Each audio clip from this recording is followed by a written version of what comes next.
Segunda revolución industrial e imperialismo. La tecnología industrial al servicio de los imperios. Y como siempre empezaremos con una breve introducción. A caballo entre los siglos XIX y XX y coincidiendo con la Segunda Revolución Industrial, se dio la expansión imperialista de las principales potencias en África, Asia y Pacífico. Entre 1871 y 1914, Europa se lanzó a una carrera colonial por ocupar territorios que pudiesen abastecer de materias primas y fuentes de energía a sus incipientes industrias. La consecuencia fue la formación de los grandes imperios europeos, y a esta expansión se unieron también Estados Unidos y Japón. La pugna entre las naciones condujo al establecimiento de nuevas relaciones internacionales dentro del propio continente europeo, caracterizadas por un desarrollo de la industria bélica, la paz armada, que finalizó con el estallido de la Primera Guerra Mundial.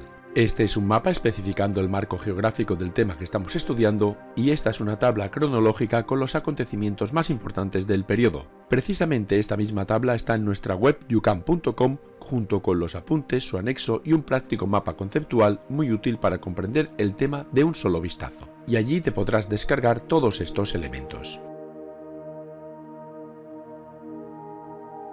Conozcamos ahora en qué consistió la Segunda Revolución Industrial. A partir de 1870, la revolución industrial entró en una nueva fase expandiéndose por Europa Occidental, Estados Unidos y Japón. En esta etapa aparecieron nuevas fuentes de energía, se ampliaron las industrias ya mecanizadas y surgieron otras nuevas. Esta segunda revolución industrial se caracterizó por la aparición de dos nuevas formas de energía, la electricidad y el petróleo.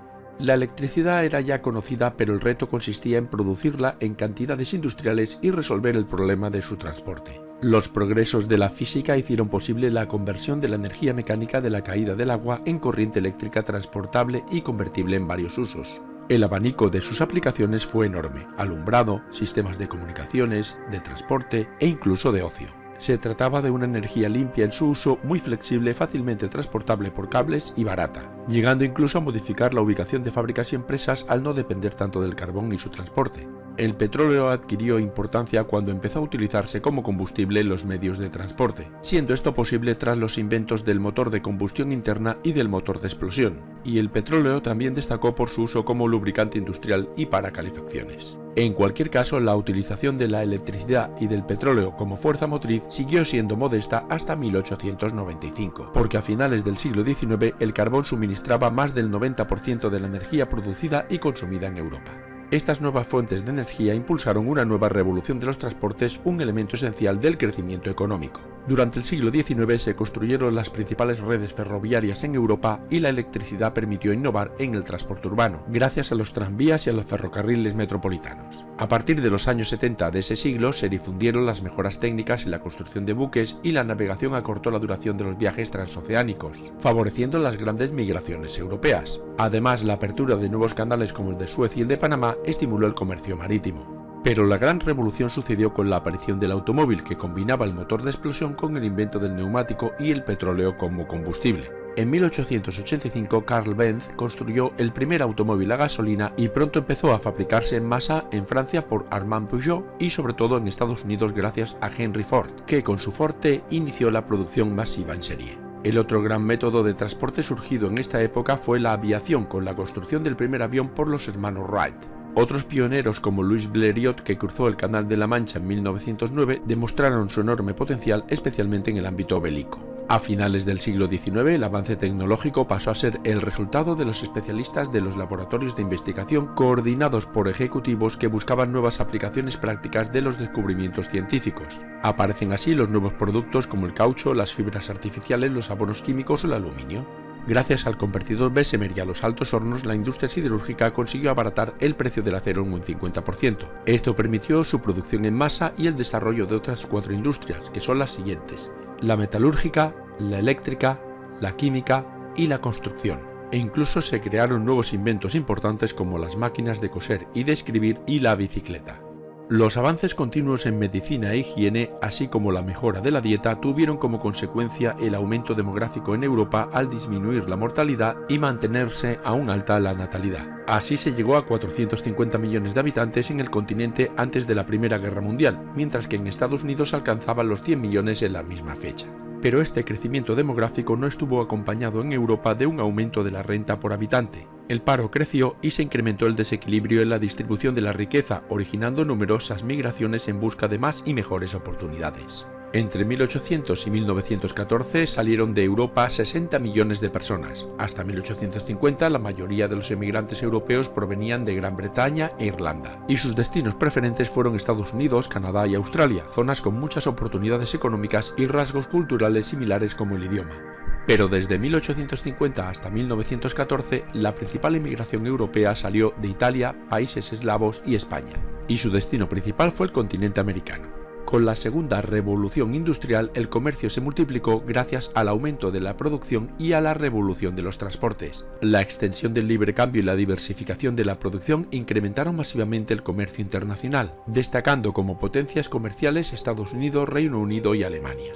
También aumentó el comercio interior, inaugurándose el consumo de masas, la sociedad de consumo, gracias al abaratamiento de los precios, la venta a plazos y la aparición de los grandes almacenes, unas superficies que vendían una amplia variedad de productos a menor precio que los establecimientos tradicionales y en ambientes muy envolventes.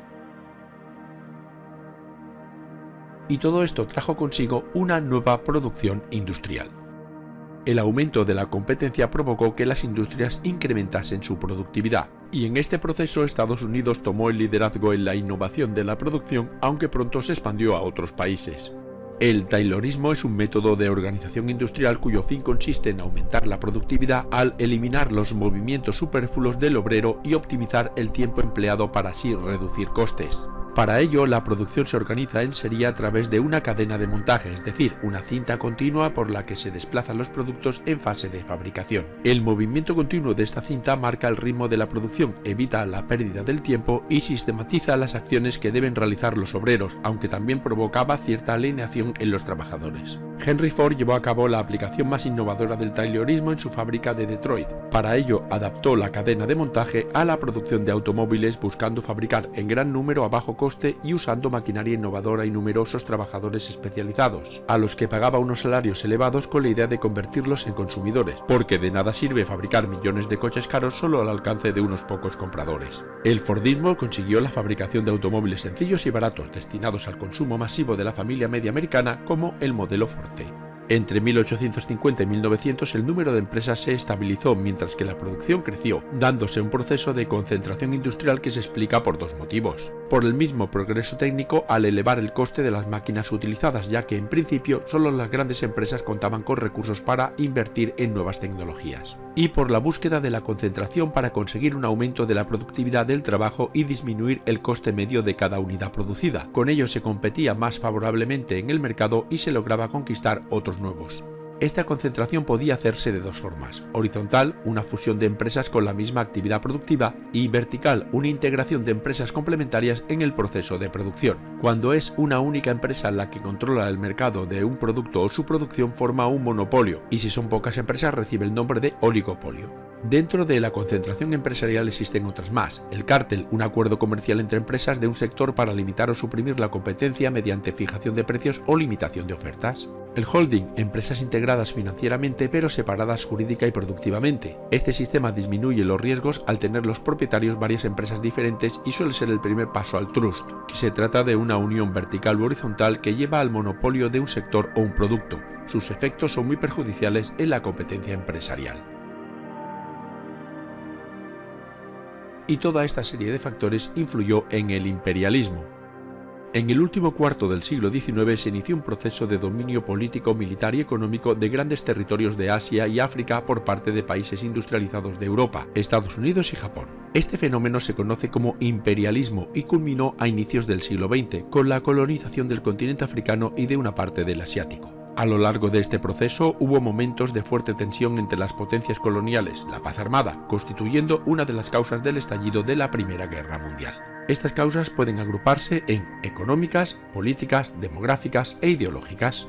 Empezamos con las económicas. Una de las más importantes causas fue el desarrollo de la industria europea y su necesidad de hallar nuevos mercados y materias primas. La segunda revolución industrial impulsó a los países más industrializados a buscar nuevos mercados donde exportar su cada vez mayor producción y hallar lugares donde obtener materias primas abundantes y baratas, así como una mano de obra a bajo coste y con escasa actividad reivindicativa. A su vez, las colonias eran un lugar donde se podían invertir los capitales excedentes de la producción industrial en cómodos regímenes de monopolios y construir infraestructuras de transporte en localizaciones clave para el comercio mundial. El imperialismo no benefició económicamente a toda la población de las metrópolis, ya que los grandes réditos fueron a parar a manos de las grandes empresas coloniales, pero los costes de su mantenimiento y defensa se repartieron entre todos los habitantes, especialmente las clases medias y bajas, a través de impuestos y reclutamientos. Políticas. La superioridad militar de los europeos les facilitó una rápida ocupación territorial. La exaltación del nacionalismo, el orgullo nacional, obligaba a contar con colonias donde los militares hacían méritos y conseguían ascensos y medallas. El imperialismo, por tanto, se veía como un signo de prestigio y poder de los estados. Por otra parte, existían motivos estratégicos que hacían que una potencia se apoderase de un territorio clave para el control de las rutas comerciales marítimas y terrestres o para impedir el acceso a una zona por parte de otro estado, alcanzando así una mayor influencia en el ámbito de la diplomacia internacional en pro de la búsqueda de la hegemonía colonial. Demográficas. El vertiginoso crecimiento de la población europea, aumentó en unos 150 millones de personas entre 1870 y 1914, animó a la búsqueda de mejores posibilidades de vida en las colonias o bien hacia otros países, como ocurrió con la emigración europea hacia Estados Unidos o la de españoles, italianos y portugueses hacia Argentina y Brasil. A este fenómeno se le llamó la explosión blanca. El poblar nuevos territorios se convirtió también en una válvula de escape para aliviar la superpoblación del viejo continente, favorecido por las políticas de los gobiernos que creaban nuevos asentamientos y por la opinión pública que manifestaba frecuentemente su apoyo. Ideológicas. El interés científico, es decir, el deseo de conocer y cartografiar otros lugares todavía desconocidos, fue una motivación importante, especialmente al inicio del proceso. Muchos europeos se sentían atraídos por esos territorios y se lanzaban a su exploración. Las manchas blancas en los mapas iban borrándose poco a poco. Destacó el papel de las sociedades científicas que se constituyeron en Europa con la misión de estudiar África y financiar expediciones de exploración al interior del continente y que terminaron por favorecer la posterior ocupación. La creencia en la superioridad de la raza blanca hizo que se considerara un deber transmitir los avances de la civilización y la cultura europeas a los pueblos colonizados. Por otro lado, las iglesias cristianas, católica y protestante se encontraron ante una nueva fase para evangelizar y extender su confesión religiosa por el mundo. La exaltación patriótica inglesa y francesa, sumada al racismo supremacista, dotó a la colonización de un sentimiento paternalista hacia los demás pueblos y razas, considerados por los colonizadores como inferiores o atrasados. Y este imperialismo provocó un reparto del mundo. La lucha entre las potencias colonizadoras se centró en tres grandes territorios: África, Asia y el Pacífico. Hacia 1880 el interior de África era prácticamente desconocido para los europeos, que solo habían establecido factorías y pequeñas colonias comerciales a lo largo de la costa. Pero en 1914 todo el territorio africano se hallaba repartido entre las diversas naciones europeas salvo dos países: Liberia, creado por iniciativa de Estados Unidos, y Abisinia. Francia y Reino Unido ya se habían instalado en los territorios dependientes del Imperio turco en el norte de África, Argelia y el protectorado de Túnez para Francia, mientras que los británicos establecieron un protectorado sobre Egipto. En el África occidental atlántica venían actuando Francia en el Congo francés, Inglaterra en Sierra Leona, Nigeria y Costa de Oro, Portugal en Guinea y España en Río de Oro y Golfo de Guinea. Por su parte, en el África Oriental, Reino Unido se hizo presente en la zona, penetrando desde Egipto en dirección hacia Sudán, mientras franceses e italianos se establecieron en las costas del Mar Rojo. Por otro lado, en el África Austral, Portugal poseía desde siglos anteriores las fachadas marítimas de Angola y Mozambique. En la colonia de África del Sur, la situación se complicó con la presencia de dos poblaciones europeas: holandeses, boers o afrikaners, e ingleses. Los primeros se habían establecido a mediados del siglo XVIII en la colonia de El Cabo y tras las guerras napoleónicas, esta pasó a manos inglesas, obligando a los boers a desplazarse hacia el norte, hacia los territorios de Orange y Transvaal. Tras la guerra de los Boers, ambos territorios, ricos en diamantes y oro, se incorporaron al Imperio Británico. Al realizar tarde su unificación territorial, Alemania e Italia accedieron con retraso al reparto colonial cuando las mejores piezas del botín estaban ya distribuidas. Pero fue el problema de la ocupación de los territorios centroafricanos lo que llevó, por iniciativa de Otto von Bismarck, a celebrar la Conferencia de Berlín, donde las potencias europeas llegaron a acuerdos para repartirse el continente africano. Estos fueron: libre navegación por los ríos Congo y Níger, libertad de comercio en África Central entre el Atlántico y el Índico, Solo la ocupación efectiva y no el descubrimiento previo daba derecho a considerar el territorio como colonia propia, lo que dio lugar a una auténtica carrera colonial para conquistar África. Y para evitar tensiones entre las potencias europeas por el control de África Central, se decidió crear el llamado Estado Libre del Congo como propiedad personal de Leopoldo II de Bélgica, que a su muerte legó a su país. Alemania ocupó Tanganica, Camerún y África del Suroeste. Italia solo obtuvo Eritrea, Somalia italiana y la posterior incorporación de Libia. Etiopía no fue conquistada al caer derrotados los italianos en la batalla de Adwa. En la Conferencia de Berlín ya se planteó el problema de los imperios coloniales continuos con la formación de ejes coloniales en sentido horizontal, dirección oeste-este o vertical, dirección norte-sur. Francia aspiraba a crear un eje desde Senegal y Gabón por el Sáhara y Sudán hasta Somalia. Portugal deseaba igualmente conseguirlo entre Angola y Mozambique, pero ambos ejes horizontales chocaban con el pretendido por Gran Bretaña en sentido norte-sur entre El Cairo y El Cabo, y la mayor rivalidad colonial se produjo entre Francia y Gran Bretaña. En 1898 ambas potencias chocaron en Sudán, el denominado incidente de Fachoda, a orillas del Nilo, y las puso al borde de la guerra, que se evitó al ceder Francia a las pretensiones inglesas y renunciar a su imperio colonial en sentido oeste-este. La colonización de Asia fue diferente a la africana, ya que participaron muchos menos países y no se perseguía la ocupación de un territorio, sino más bien ventajas comerciales. Además, no se celebró ninguna conferencia. En Asia, junto a las pretensiones de las grandes potencias europeas, se concentraron las aspiraciones de Rusia, Japón y Estados Unidos. En el subcontinente indio la presencia británica era una realidad desde finales del siglo XVIII. De hecho, el poder en la India lo ostentaba la Compañía Británica de las Indias Orientales y no el gobierno británico. Pero la administración inglesa se acentuó sobre todo tras la revuelta de los cipayos, unos indios que formaban parte del ejército británico, pasando a depender directamente de la corona a través de un virrey. Se disolvió la Compañía Británica de las Indias Orientales y, siendo la reina Victoria proclamada emperatriz de la India en 1877. Los ingleses practicaron una política de aislamiento de la India frente a otros imperialismos. Así, para contrarrestar la hegemonía francesa en el sudeste de Asia, Inglaterra procedió a la anexión de Birmania y de la extremidad sur de la península de Malaca, convirtiendo a Singapur en uno de los puertos más importantes del Extremo Oriente.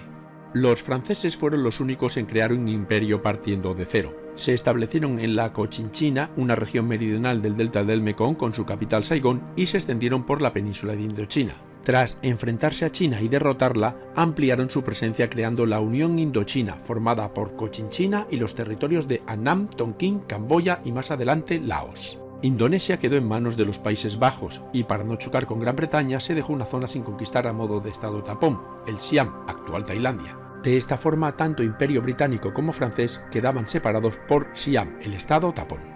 Otro gran avance se produjo por el norte, por China. Los historiadores chinos denominan a la época en que se desarrollaron los distintos imperialismos como la época de los tratados desiguales. China no fue ocupada como ocurrió con la India, pero sí fue violentada, saqueada y repartida. El país venía mostrando un carácter cerrado y autosuficiente. Los europeos la habían visitado desde la Edad Media, pero los chinos se resistían a relacionarse con ellos. Sin embargo, a mediados del siglo XIX, el aislamiento chino estaba llegando a su fin. La dinastía manchú era incapaz de controlar el país y los occidentales se aprovecharon de la debilidad de sus emperadores, forzándoles a realizar concesiones comerciales y territoriales. Como el gobierno mandarín se oponía a abrir su territorio al comercio extranjero, los comerciantes británicos recurrieron entonces al contrabando. Vendían opio indio a cambio de plata, seda y té chinos. La confiscación del opio en Cantón por las autoridades chinas fue el pretexto que esgrimió Reino Unido para atacar a China, dando lugar a las guerras del opio, que obligaron a China a ceder Hong Kong a los británicos y a abrir varios puertos del sureste al comercio. Nuevos tratados firmados por China durante la segunda mitad del siglo XIX le obligaron a seguir abriendo su mercado y a aceptar el establecimiento de colonias en sus ciudades portuarias, ajenas a toda ley china por parte de Gran Bretaña, Francia, Alemania, Rusia, Japón y Estados Unidos. Ante esto surgieron revueltas populares contra los extranjeros y en 1900 tuvo lugar el levantamiento de los Boxers, un grupo de ultranacionalistas chinos que llegaron a dar muerte a unos 300 extranjeros.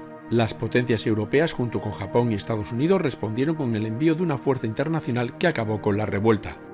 El Imperio ruso ya había ocupado el Asia septentrional, es decir, Siberia, desde el siglo XVIII e incluso llegó a Alaska, vendida a Estados Unidos en 1867.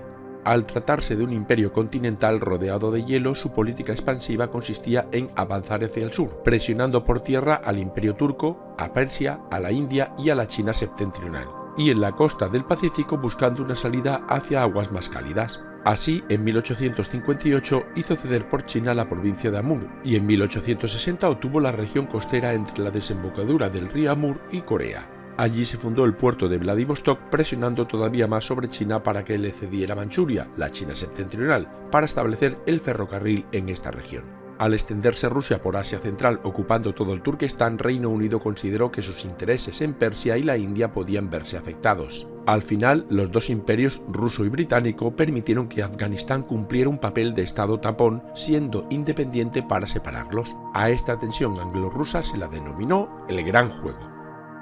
Y la tercera zona en discordia fue el Pacífico. Antes de la segunda revolución industrial, el Pacífico, conocido como el Lago Español, no presentaba excesivo interés económico y tan solo estaba ocupado por Holanda y España. Pero la situación cambió a finales del siglo XIX con la carrera imperialista.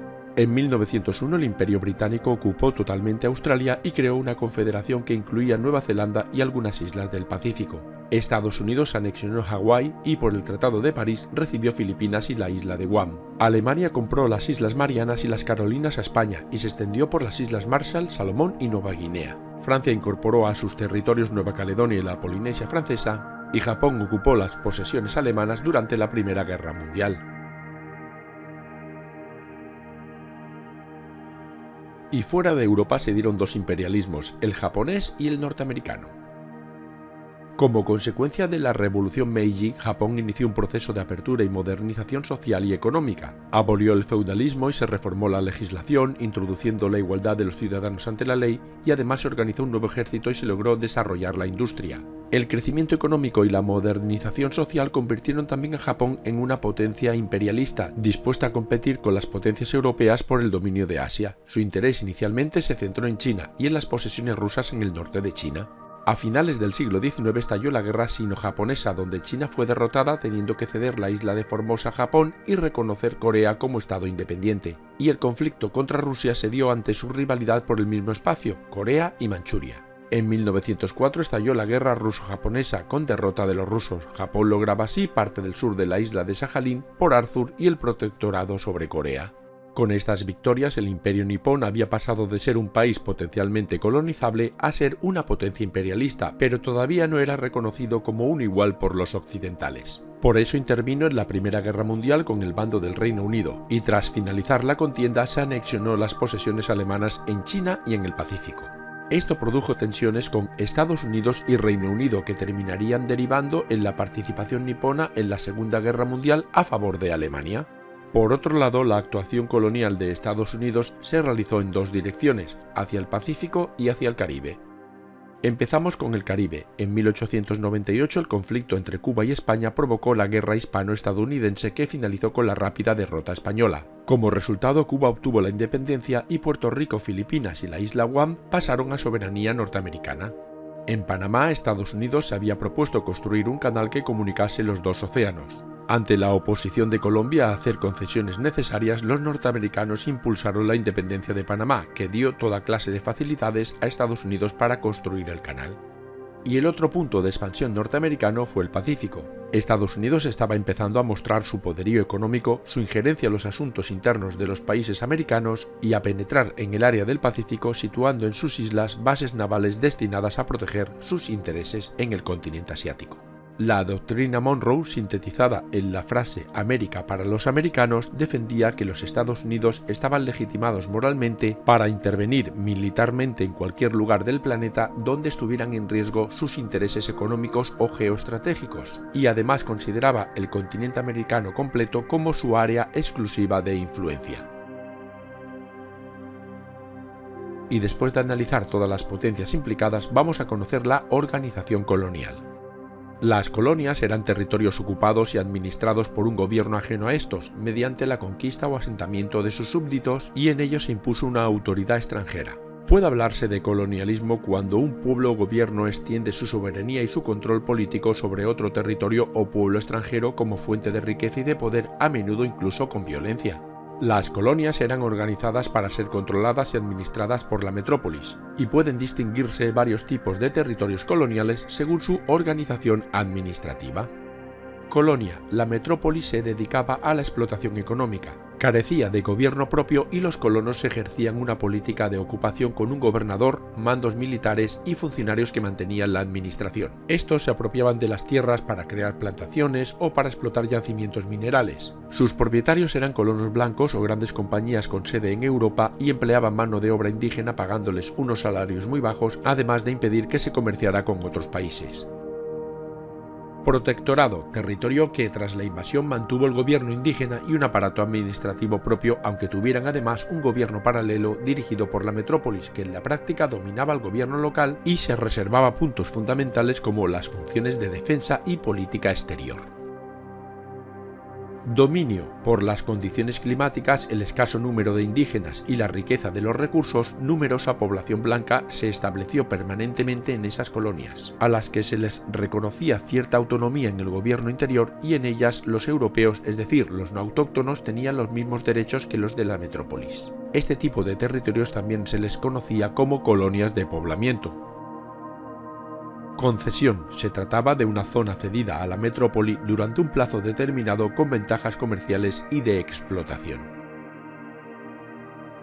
Enclave estratégico.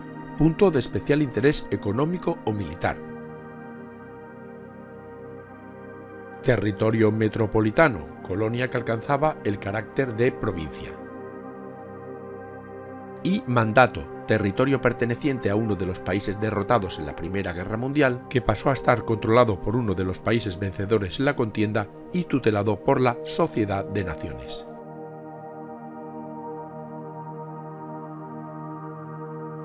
Y por último vamos a profundizar en cuáles fueron las consecuencias del imperialismo. La expansión europea contribuyó a la europeización del mundo. En el ámbito económico, los indígenas perdieron sus tierras y recursos económicos naturales que pasaron a ser explotados por los ocupantes. Se generó así una fuerte dependencia de las metrópolis que controlaban todo y se consolidó el abuso de la mano de obra gratuita o a muy bajo precio de los colonizados. Demográficamente aumentó la población en los territorios ocupados debido a la erradicación de epidemias y la consiguiente reducción de la mortalidad a causa de las medicinas llevadas por los europeos, pese a la mortalidad causada por los trabajos forzados y el belicismo que conllevó el proceso colonial. Se rompió así el equilibrio entre población y recursos que se había mantenido hasta la llegada de la población europea, provocando también la aparición de la subalimentación en muchos de estos territorios. A nivel social se destruyeron las estructuras sociales tradicionales. Además, el establecimiento de fronteras arbitrarias por parte de los europeos sin tener en cuenta a los pueblos indígenas impuso la convivencia forzada entre pueblos étnicos tradicionalmente enfrentados, mientras otros pueblos se vieron de repente divididos. En muchos casos se generó una fuerte segregación racial y falta de respeto por las realidades autóctonas, controlando con prebendas a las élites locales para imponer su dominio indirectamente. Culturalmente, los colonizadores provocaron la destrucción de la lengua y la cultura de los colonizados y de su sociedad tradicional, perdiendo su propia identidad ante la superposición de los modos culturales occidentales. Esto fue especialmente grave en el caso de la mayor parte de África. ¿Y qué conclusiones podemos sacar de este vídeo? Pues son las siguientes. La primera revolución industrial y las guerras napoleónicas expandieron las transformaciones económicas más allá de Europa, pero el verdadero colonialismo surgió con la segunda revolución industrial y se dio a escala planetaria hasta la Primera Guerra Mundial. Sus efectos perviven en la actualidad. El mundo quedó dividido en dos bloques: países desarrollados o metrópolis y países subdesarrollados o colonias. El objetivo del colonialismo era abastecer de materias primas a las metrópolis y que éstas fueran consumidoras de sus manufacturas. Y a causa de la ocupación se formaron nacionalismos independentistas que se aprovecharon de la debilidad europea ocasionada por las dos guerras mundiales. Pero una vez alcanzada la independencia tuvieron que pagar el precio de un nuevo tipo de colonialismo, el económico o neocolonialismo, cuyas consecuencias llegan a nuestros días con la formación de un conjunto de países menos desarrollados. Y esto ha sido todo. Si quieres ver más vídeos como este, entra en youcan.com. Muchas gracias por tu atención.